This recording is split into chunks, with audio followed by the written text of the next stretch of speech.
আপনারা ধুরন্ধর 2 সিনেমায় এই গানটি নিশ্চয়ই শুনেছেন। A certain man in Russia long ago.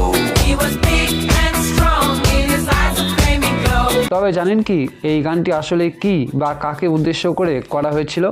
আসুন জেনে নেই। এই গানটি আসলে তৈরি হয়েছিল রাশিয়ার এক রহস্যময় মানুষকে কেন্দ্র করে, গ্রিগরি রাসপুতিন।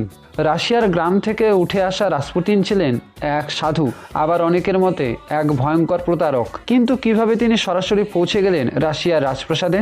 সে সময় রাশিয়ার সম্রাট ছিলেন নিকোলাস II। তার ছেলে মারাত্মক অসুস্থ ছিল এবং বলা হয় রাসপুতিন তার অলৌকিক ক্ষমতা দিয়ে সেই ছেলেকে সুস্থ করে তুলেছিলেন।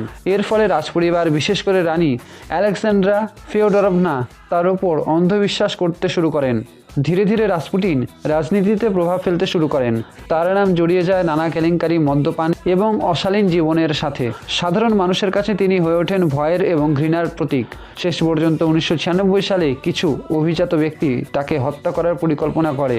বলা হয় তাকে বিষ দেওয়া হয়, গুলি করা হয়, এমনকি জলে ফেলে দেওয়া হয়। তবুও তিনি সহজে মরেননি। এই ঘটনায় তাকে আরও রহস্যময় করে তোলে। এই রহস্যময় জীবনকে কেন্দ্র করে তৈরি হয়েছে বিখ্যাত রাসপুতিন গানটি, যা আজও মানুষকে অবাক করে।